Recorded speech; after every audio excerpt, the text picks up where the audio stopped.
அடை நல்ல தேனடை செய்யலாமா? என்னோடய ஃப்ரெண்ட்ஸு பாதி பேருக்கு கல்யாணம் ஆகிடுச்சு, இன்னும் கொஞ்சம் பேருக்கு கல்யாணம் ஆக போகணும். அதில் கல்யாணம் ஆனவங்களும் கல்யாணம் ஆக போகிறவங்களும் உங்கள் ஹஸ்பண்டுக்கு வேண்டி கேரளா ஸ்டைலில் ஒரு அடை செய்ய கற்றுப்போமா? நான் கேரளாவுக்கு வந்துட்டு தான் இதெல்லாம் கற்றுக்கிட்டேன். அதனால் நான் இதில் எக்ஸ்பர்ட் ஒன்றும் இல்லை. இந்த சூடான மாவு, சூடுனா பயங்கர சூடு, கொதிக்கிற தண்ணியில் மாவு போட்டுட்டு மிக்ஸ் செய்யணும். அதுக்கப்புறம் இந்த மாதிரி உண்டை பிடிக்கணும். அப்புறமா வாழை இலை ஒன்று எடுத்துக்கிட்டு அதில் ரவுண்டு ஷேப்பில் பருத்தி எடுத்துக்கணும்.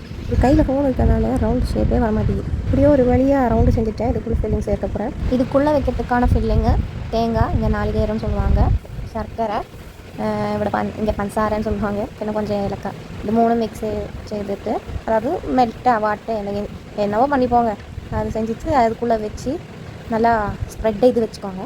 அப்புறம் கடிக்கும்போது எல்லா பக்கமும் கிடைக்கும். അല്ലെങ്കിൽ மாவு மட்டும்தான் தின்ன முடியும். லாஸ்ட்டாக பழைய டைப்பில் தின்னலாம், என்னவோ குத்து மதிப்பாக ஒன்று செய்கிறேன். அப்படி இப்படி வச்சுட்டு அமுக்கி பிதுக்கிட்டிங்கன்னா அப்போது வெளியே வந்துடும். பிதுக்காமல் வச்சு செய்யுங்க.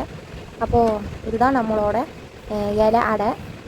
பல டைப்பில் செய்வாங்க, இதெல்லாம் நமக்கு ஃபஸ்ட் டைம் தான், ஏதோ செஞ்சிட்டோம். இதோட ஃபேன்ஸ் யாருன்னா என்னோடய பொண்ணு தான். இன்னும் நான் சாப்பிடுவேன், ஹஸ்பண்ட் சாப்பிட மாட்டாங்க, மாமியார் சுத்தமாக சாப்பிட மாட்டாங்க. நாங்கள் 2 பேரும் மட்டும்தான் சாப்பிடுவோம். இது எப்படி ஒரு வழியாக ரெடி பண்ணிட்டேன். എന്നിട്ട് அது நம்ம இட்லி பாத்திரத்துக்குள்ளே வச்சுட்டு ஆவி என்ன பண்ணணும், ஆவிக்கு ஏற்றணும். தமிழே வர மாட்டேங்குது. ஆவி ஏற்றணும். அப்போது கொஞ்சம் நேரம் கழிச்சுட்டு நம்ம பார்ப்போம். இதை பார்த்தீங்களா, ரெடி ஆகிடுச்சு சாதனம். இதுதான் இலை அடை, இதுதான் தேனடை. எங்கள் ஊர் தேனடை, எங்கள் ஊர்லாம் இல்லை, இவங்க ஊர் தேனடை ஃபைனலி ரெடி. நல்லா கடிச்சு தின்னலாம்.